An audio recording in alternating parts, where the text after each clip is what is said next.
Hello everyone. In this video, we are going to see the signs and symptoms of testicular tumors. Signs and symptoms and the diagnostic imaging methods for testicular cancer. These are ultrasound of the scrotum, then whether MRI is useful in testicular tumor or not. Then we are going to see the tumor markers of testicular tumor. The tumor markers which are used are alpha fetoprotein, beta HCG and LDH.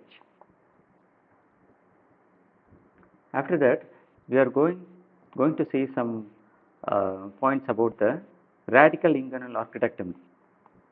So, radical inguinal orchidectomy. We are also going to see why the scrotal approach is contraindicated in testicular tumors.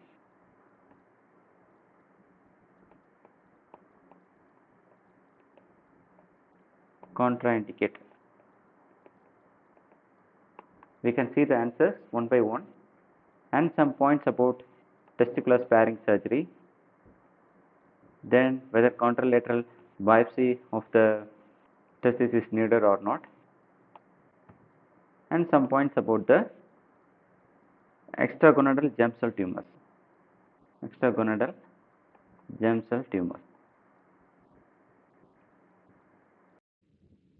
Okay, let's see the signs and symptoms of testicular cancer. Mostly it will be presenting as a painless testicular mass. Non-seminomatous germ cell tumor have the propensity to present as a painful testicular mass rather than the seminoma. Okay, then coming to the metastasis at presentation, Okay, two-third of non-seminomatous germ cell tumor present as metastasis, and only 15% of pure seminoma will present as a metastasis at the time of presentation. Okay, if there is metastasis like retroperitoneal metastasis, the patient may have a palpable mass, abdominal pain, or a flank pain.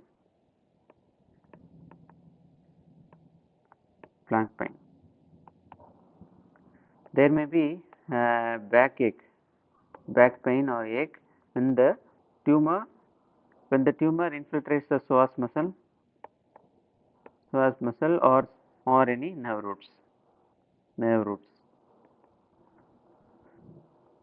There may be swelling of the lower extremities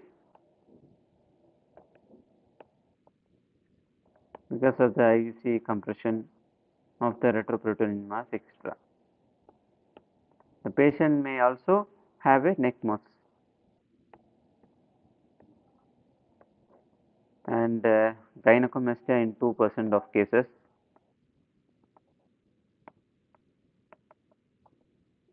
The patient may also have decreased fertility. Coming to the differential diagnosis of testicular carcinomas, a testicular mass is more likely to be a cancer until proven otherwise. Okay, so if we are suspecting any epidermolysis, we should reassess this patient within 2 to 4 weeks. Within 2 to 4 weeks. Okay, coming to the diagnostics testing and initial management. diagnostic testing and initial management.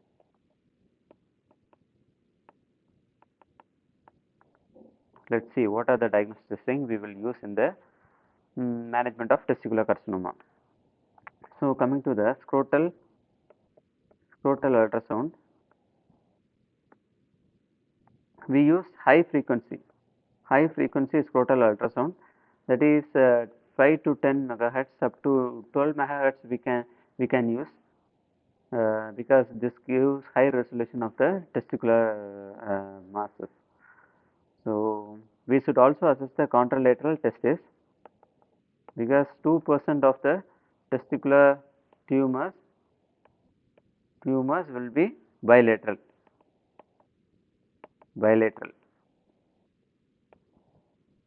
So suppose if the patient has a advanced GCT and a normal testis on palpation, what we should do? You should do a USG, scrotal USG to see for burnt out tumor.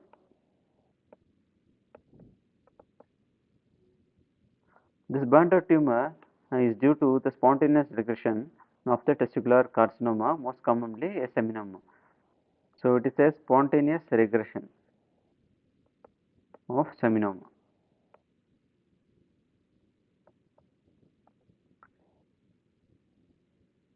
And we can also see the size of the tumor.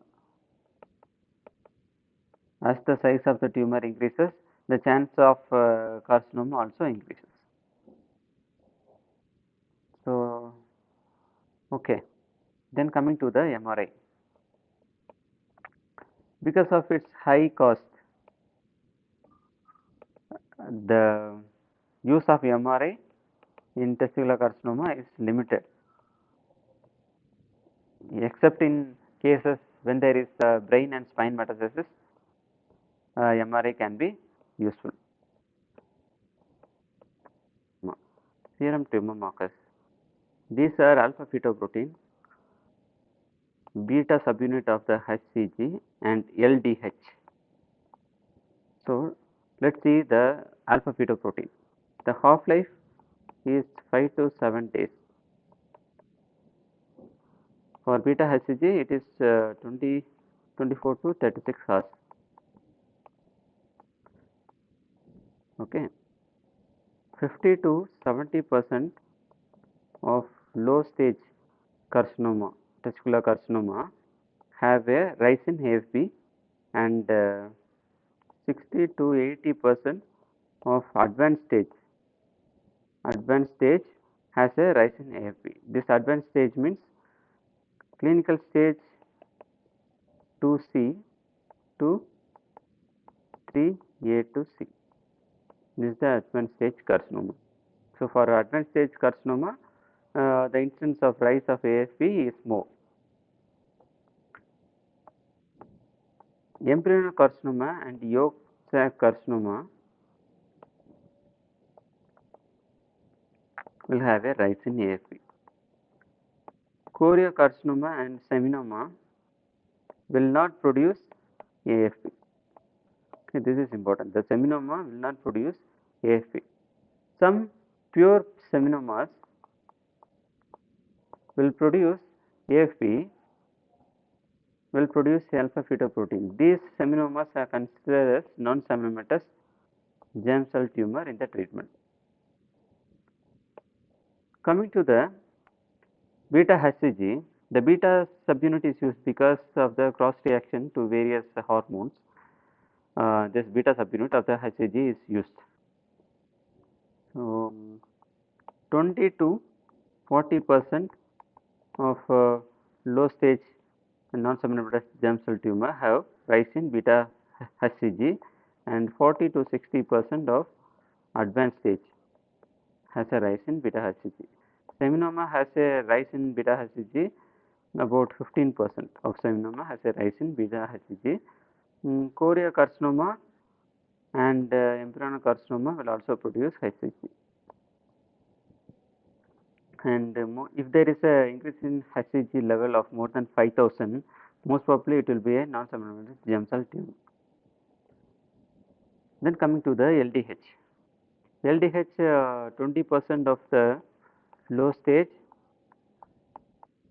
cancer has a rise in LDH, and 20 to 60% of advanced stage tumor has a rise in LDH. The problem with the serum tumor markers are, if the serum tumor markers are negative or normal, this do not rule out the carcinoma. Okay, this is one of the problems of measuring the serum tumor markers. So coming to the radical inguinal orchidectomy. Radical inguinal orchidectomy.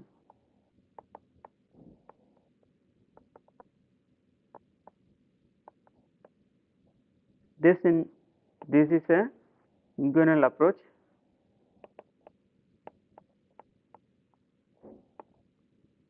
We want to remove the spermatic cord, up to the level of internal inguinal ring. Internal inguinal ring, up to the level of internal inguinal ring, we should remove the spermatic cord. Transscrotal approach is contraindicated. We should not use transscrotal approach because this will lead to the violation of the lymphatic channels. So this will lead to the violation of lymphatic spread, and also this will leave a portion of spermatic cord above, but that is residual spermatic cord above. This residual spermatic cord may give rise to the recurrence.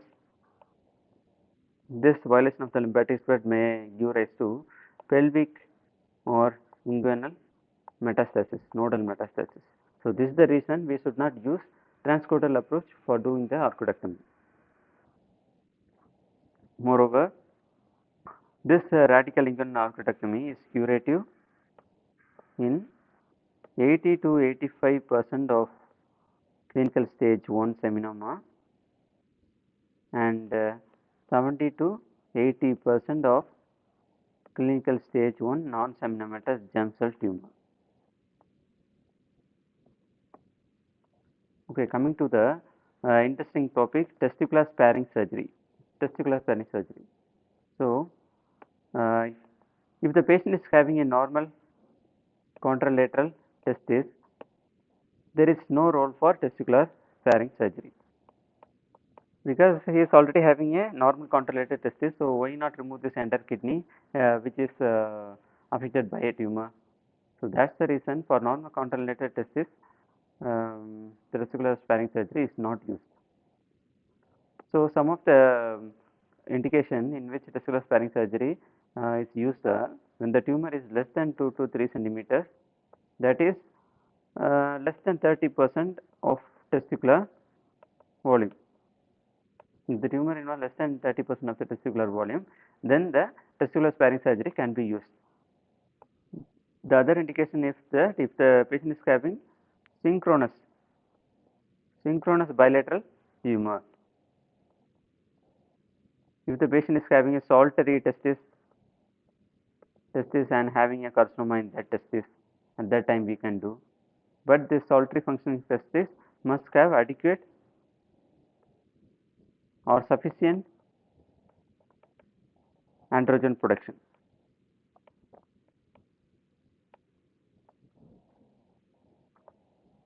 So most of the time we can use testicular sparing surgery for benign tumors. So benign tumors are most likely tumors which are less than 3 centimeters, and if it is present for more than 6 months, the probability of benign tumor is around 80%. So in these cases we can do testicular sparing surgery for benign lesions. We should also do adjacent parenchymal biopsy to rule out the presence of GCNIS. If there is a presence of GCNIS, we should go for adjuvant radiotherapy up to 20 gray. This 20 gray will not affect the function of the Leydig cells. So, the fertility may be preserved at this dose of 20 gray. So, what are the indications for contralateral testicular biopsy? The incidence of GCNIS in contralateral testis is 5 to 9%. But if the patient has some risk factors like cryptorchidism, if there is atrophic testis, if the age is less than 40 years, the patient have up to 36% chance of having a GCNIS in contralateral testis. So, for these cases, open inguinal biopsy is needed. Let us see extragonadal germ cell tumor. So, the percentage of extragonadal germ cell tumor is 5%. These extragonadal germ cell tumors are midline mass. Suppose if the patient is having a midline mass, that is a young age male having a midline mass with a normal testis, most probably it will be a burnt out carcinoma, mostly a seminoma. Seminoma are the thing which goes in for spontaneous regression and forming a burnt out carcinoma. This burnt out carcinoma can be seen only in USG. So, this is one of the presentation of germ cell tumor, and sometimes the biopsy is not necessary for extragonadal germ cell tumors. When biopsy is not indicated, suppose if the patient is having a midline mass but with elevated serum tumor markers, this patient doesn't need a biopsy for treatment. But if the patient is having a midline mass with normal serum tumor marker, then biopsy is needed to rule out germ cell tumor. So, after doing the biopsy also, if there is inconclusive evidence of germ cell tumor, at this stage we can go and detect isochromosome of 12p in that biopsy specimen to confirm whether it is a germ cell tumor or not.